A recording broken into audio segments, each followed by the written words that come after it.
Hi everyone, this is Alexis and Jerry Stapp. with the Stapp Real Estate Group here in Southern California. Thank you for tuning into another one of our broker top tip episode. And today we're going to be talking about termite inspections. Termites. So when you go and make an offer on a home, if you are a buyer, this would be a great video to watch if you're an agent or a buyer. For buyers out there, if you're going to go purchase a home, there are two main inspections you want to get first. The one is a general home inspection, which is going to inspect all of the outside of the home, inside, all parts of the home. Second inspection is going to be a termite inspection, which is an inspector will go out there, check for termites, wood rot all around the home. So we want to talk specifically about termite inspections, should you get one, and what it is. So 100%. Yes, you should always get a termite inspection, checks for termites and wood rot every single time you purchase a home. Now I'm going to pass it over to my dad, Jerry. He's going to talk about what specifically a termite inspection is and how either if it's going to be provided by the listing agent, is it going to be provided by your buyer's agent? How do we get started with that? First of all, I'm not a certified termite guy. Yes, neither am I. If you want more information on this, reach out to me. I will refer you my termite, Alexis and my termite company. So let's speak from a buyer's side, right? If your buyer is going to buy a house and they're going to go financing, especially, and the listing agent will not provide a termite report. Sometimes What they should you do. do? Sometimes they Yeah. do, sometimes they don't. What would you do if they didn't provide a report? What would you do?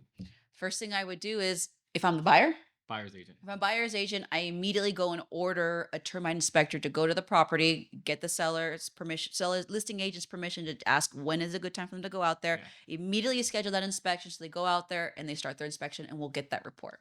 Yeah, I think we just recently did one, and it was the first house that ever came up where there wasn't any termites Oh my left at gosh, all. that was great. Right? And it was like, but you'd be surprised, even the best looking houses, what those little buggers, termite things can chew.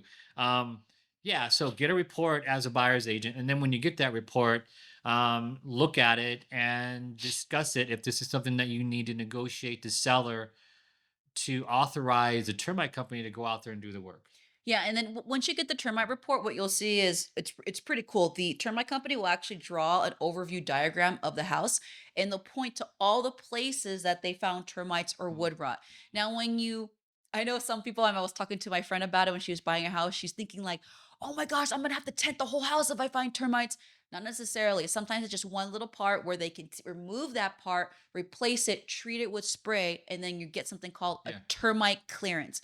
Which after they do the work, they give you a termite report that says it's clear and free of termites and wood rot. So that's only for the worst case scenario where it will need to be tented, and that's usually quite expensive. But most of the time, it's little things here and there that can be replaced, fixed, painted, done, redone, and that sort. Yeah. Yeah. So if you're a buyer agent and you're walking around, you're showing the house the first time, and you think you're gonna make an offer on it, look at the facial board, look at some of Yes. the places where you think there's dry rot, paint chipping, all that kind of stuff. The more you see of that, and you don't get a termite report from the listing side, and you order your own, it could cost a lot, right? I've seen what's the highest termite I've seen money Yes. wise over 12,000.